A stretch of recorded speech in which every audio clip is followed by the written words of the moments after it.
Hi, everyone. Welcome to our Fireside chat. I'm Amy Freeman Sanderson, a speech pathologist from Sydney and serving as the Vice President of the Global Tracheostomy Collaborative. I'm really pleased to be joined by Dr. Vincia Pandian, the President of our Global Tracheostomy Collaborative, for this, our August Fireside chat. Thank you, Amy. It's great to be here in our last fireside chat during the May's Tracheostomy Awareness Week gave us a strong reminder of why this work matters. For this month's chat, we wanted to focus on what comes next. Exactly. And I think continuing the conversations are great. It really brings new insights. And today I wanted to move on from our May chat where we highlighted Tracheostomy Week. But we really need to turn these, our aspects of knowledge and raising awareness into actionable steps. So practical steps that can make tracheostomy care safer, more coordinated, and really more centered on the individual and family with the tracheostomy. hmm I think that includes communication, comfort, dignity, recovery, quality of life, and everyday systems that support safe care. Yeah. Okay. Well, why maybe we can start there. So, Vincia, when you think about moving from awareness to action, what comes to mind first for you? For me, the first thing is listening. Mm, Listening to people with tracheostomies, listening to families and caregivers, and listening to the healthcare professionals who provide care every day. We cannot improve care if we do not understand what people are experiencing.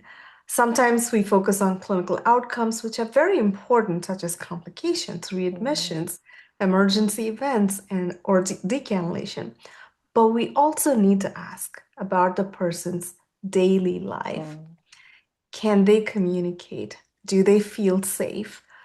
Do they feel prepared to go home? Mm. Does the family know what to do in an emergency? Are they sleeping? Are they anxious? Do they have the supplies they need?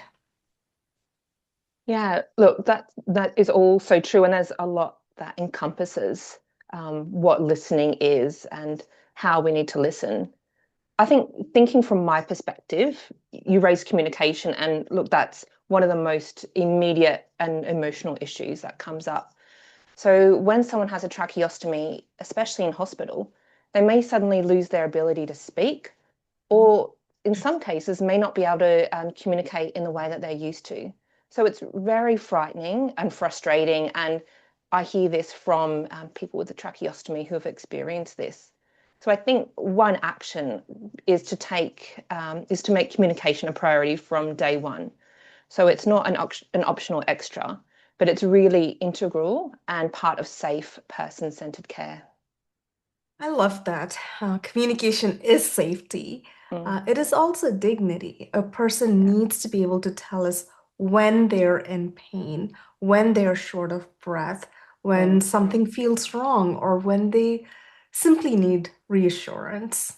Yeah, absolutely. And I think communication, it's fundamental to safe and compassionate care. And it's often one of the things that people and families remember most clearly about their experience when they're recalling that time. I agree. From a nursing perspective, communication is central to safety. It Mm. helps us to recognize changes early, respond to concerns, and make sure the person and family are active partners in care. Yeah, exactly. And I think it's about choice. So communication is driving choice. It really, people can, they need ways to participate in their care decisions. And this may involve a variety of different tools. So it could be speaking valves or one-way valves, could be writing, gestures. We've got communication boards, looking at technology and how communication partners, particularly families, support Mhm. communication as well. So I think methods can really vary, but the goal is the same. It's to make sure that person has a voice and an ability to express their thoughts and opinions. Yeah, I agree. Another area where awareness must become action is transitions of care. A Mm, person with a tracheostomy move from ICU to the ward, from the hospital to rehabilitation settings, or from hospital back to home. Every transition is a vulnerable moment. yeah. And I think across those transitions of care, the different settings, strong communication is really needed among all the team members and across teams. So it's not enough to say the patient has a tracheostomy. We really need to provide clear and detailed information. So, what type of tube does a person have? Is the cuff inflated or deflated? Can they tolerate a one-way speaking valve? In an emergency, what's the plan for that particular individual based on their context? Can they be orally intubated? Who's been trained? And coming back to the family, what does the family feel confident doing as well? Absolutely. And for discharge to home, preparation should not happen at the last minute. Mm, Families need time to learn, practice, ask questions, and build confidence. They need written instructions, emergency supplies, follow-up plans, and a clear sense of who to call when they're worried. And so we really need to start preparing mm. family members from the time there are thoughts or indications that the person needs a tracheostomy. Yeah. And I think what you've described, it can be very overwhelming for families.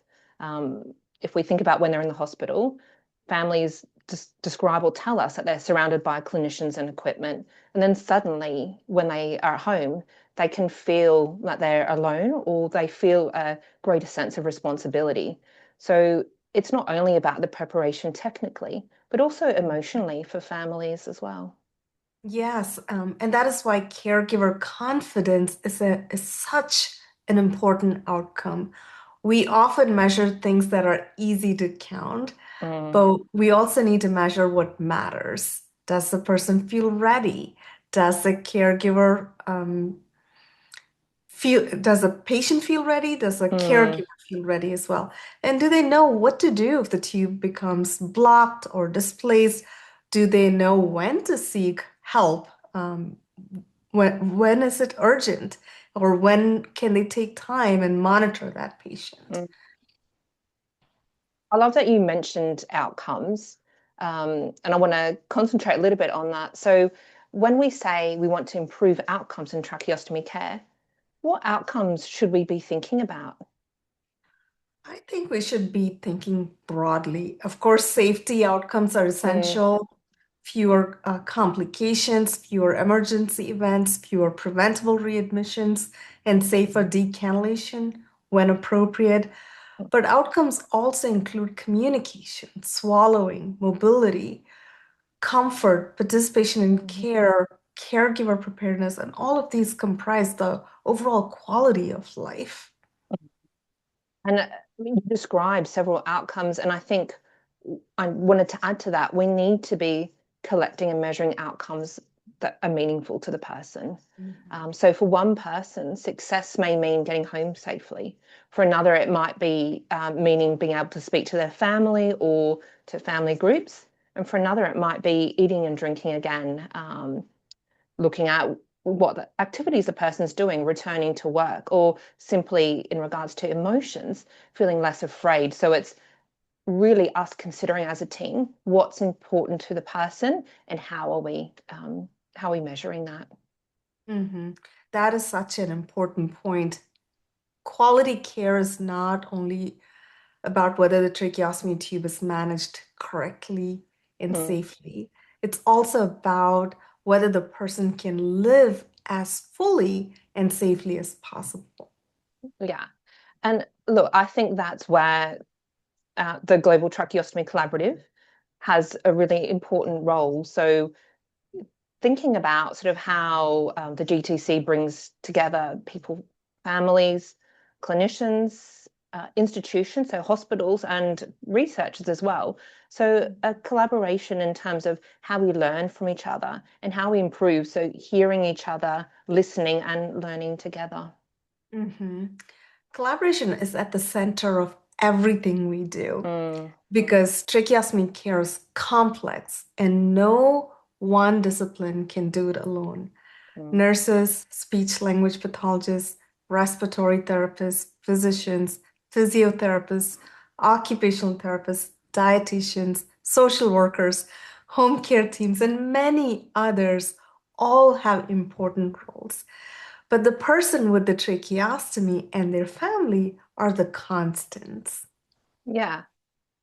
I think that's a good way to say it, thinking about the person and their family as constants, because it's really walking up a pathway and a journey. And healthcare teams can change or they can shift depending on a change of setting, between facilities, or people move. But families and the person with the tracheostomy, they're the ones that carry the knowledge across the whole journey. Exactly. Mm, Um, Safe tracheostomy care depends on clear communication, shared responsibility, and genuine collaboration across mm, the whole team. yeah.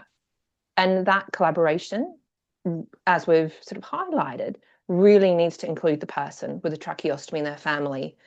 So Mhm. we've established they're the ones that hold the important information about what's changed, what's been working or what works for them, and what's important most day to day as well.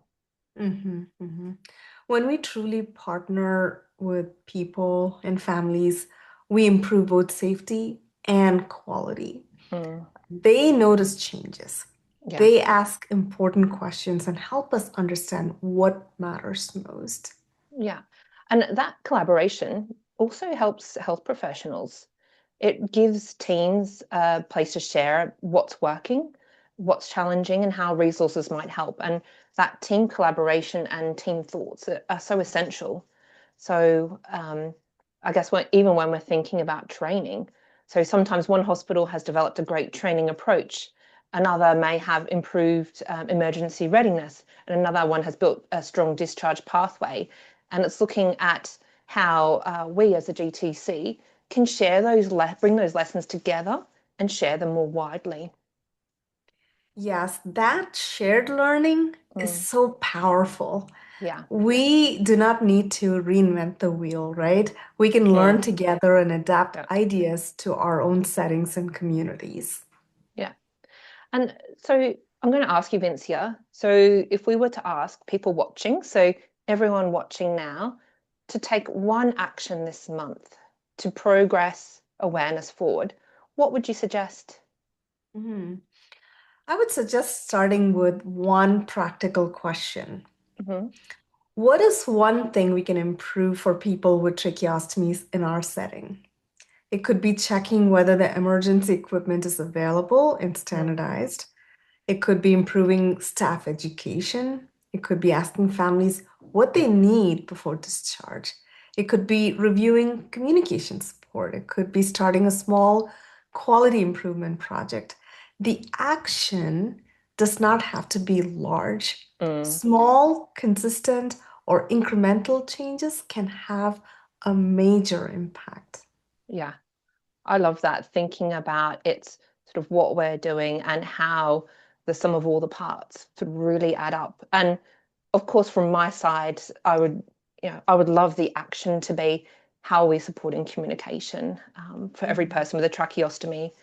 So if someone can't speak or can't communicate effectively, what's the plan? Does everyone on the team know the plan when one's been created? If the person's able to ask questions, can they ask a variety of questions to express both discomfort, but also ask about social things and participate in their care and their life as well. That is wonderful.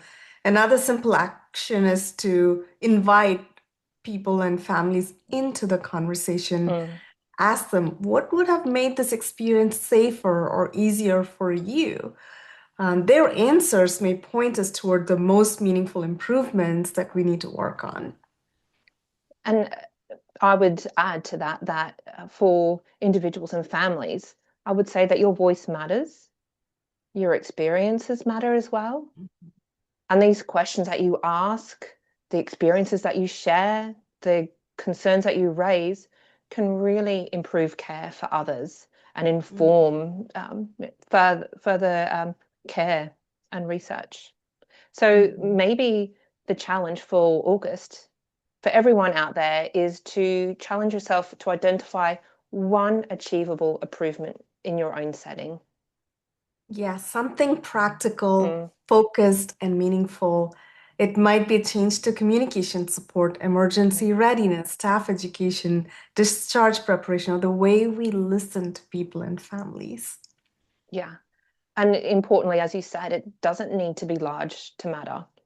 So a small, sort of well-chosen improvement can really make care safer, clearer, and more patient-centered. So I think as we're wrapping up this fireside chat, I think the message for our August chat is simple. It's awareness is important, but it's only the beginning. So we really need to move forward Mhm. beyond Tracheostomy Awareness Week.